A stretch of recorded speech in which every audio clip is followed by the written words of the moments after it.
let me show you the best way to clean your rugs at home.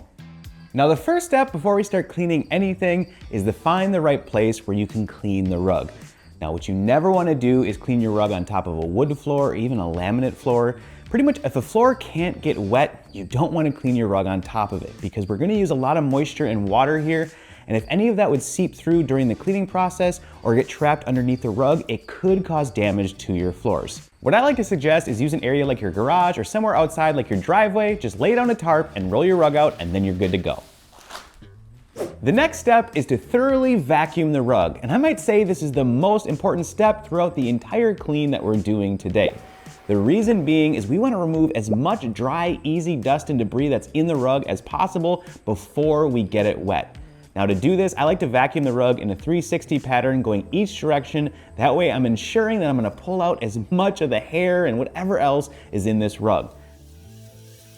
Now I'm only halfway through the 360 vacuuming here, and as you can see, the canister is already super full. So I'm just gonna dump this here, and we're gonna keep going, but this is already what we pulled out of the rug.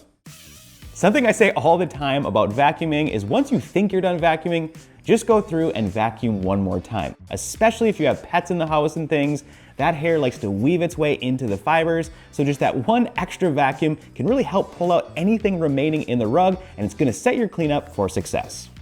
Another thing you can do to really level up your clean is also vacuum the back of the rug. Usually there's a lot of debris back there as well, and this can just help pull out even more of that easy stuff that's right on the surface.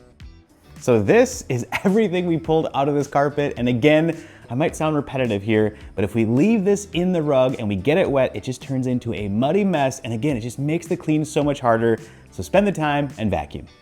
Now the next step is to choose the right cleaner. Now this one here from C.H.A.T does a really good job. It's just an all-purpose carpet cleaner. And what I like about this one is not only does it clean your rugs and carpet, but it's readily available. You can get it at pretty much any big box store. In fact, I even have it linked in the YouTube shopping tab, so definitely check that out. Now when it comes to using your cleaner, especially when you're cleaning rugs, you always want to mix it in a pump-up sprayer like this one here. Now you can get this at, again, a big box store in the gardening section. I'll have this one linked down below, but the reason you want to mix this in the pump-up sprayer rather than putting it in your machine is we want to spray down the rug with the cleaner and let it set, because then the cleaner can have time to break down all of the dirt and things that stuck to the fibers. Now a quick tip when using the sprayer, it's pretty simple. Just make sure you're about 6 to 10 inches above the rug and then go back and forth, making sure you cover the entire surface. We don't want to miss any spots because if we don't apply the soap there, it's not going to lift the dirt. Now when it comes to cleaning your rug, something to keep in mind is the acronym C.H.A.T. C stands for chemical, H stands for heat, A stands for agitation, and T stands for time. Now what does that mean when it comes to cleaning a rug? Well, first we're gonna use chemical like we sprayed down already on the carpet. We're also gonna use heat in our carpet cleaning machine. We're gonna use warm water to rinse it, but then we're also going to agitate with a brush. That's why I have this little broom right here. This is nice and soft. It's not gonna cause any damage to the carpet fibers here. We're just gonna go through and give it a quick agitation, just a little scrub, nice and gentle. That way it helps the cleaner work better.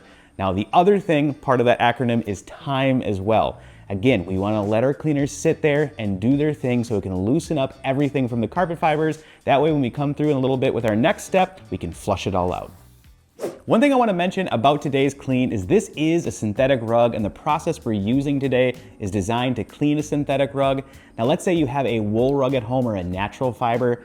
I don't suggest you try to do this on your own. I know that hurts my soul because this entire channel is teaching you how to clean things, but wool rugs should really be cleaned by a professional. The reason being is many times you need special processes or even cleaners that make sure you're not going to damage the fiber, and I would hate to see you ruin your favorite rug.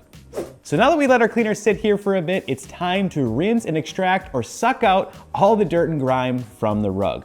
Now to do this, it's pretty simple. All you have to do is just fill your carpet cleaning machine up with some warm water. Again, remember we sprayed the cleaner down so we don't have to add it to the machine.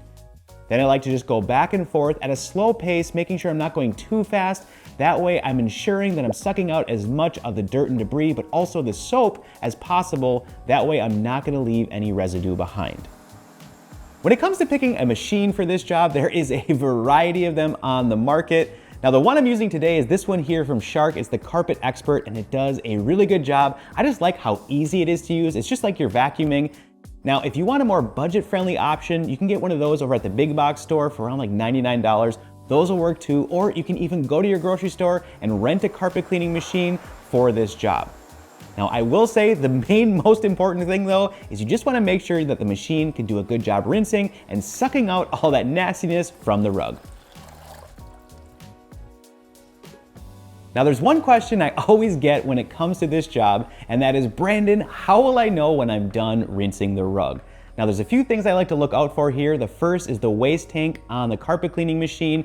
Just make sure that that water is starting to kind of get clear on you. If it's still really murky and just black and dirty looking, you most likely have to keep rinsing. Now, the second thing I'll look at is just the front of the machine there, where all the water gets sucked up into the actual carpet cleaner there. If you still see a lot of suds and dirty water there, not only is there dirt still on the carpet, but there might still be soap as well, and we don't want to leave that behind, so keep rinsing too.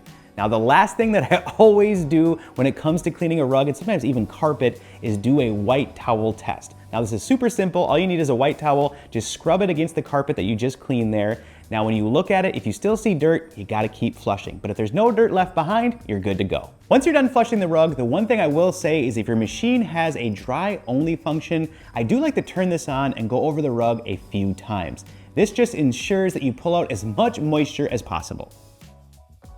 But what if you have some pet-related spots on your rug? Well, the first thing I suggest is to use this product right here. It's called War on P. What you want is an enzyme cleaner to attack those.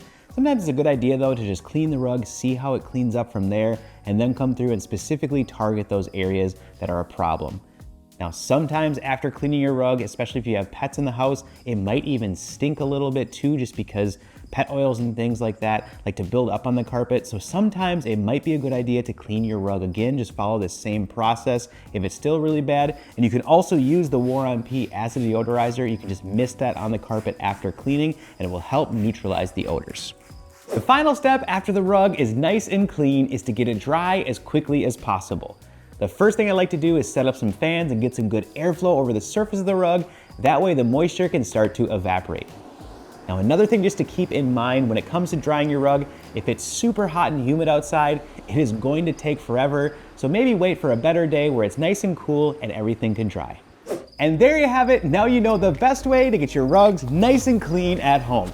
Thanks so much for watching as always, and if you're new here, consider subscribing and smash that like button. I also need to give a huge shout out to the Clean Squad members over on Patreon and here on YouTube. Now, if you want to join the Clean Squad and get access to things like PDF cleaning guides or your name credited down below, definitely check the link down in the description, and as always, I'll see you on the next clean.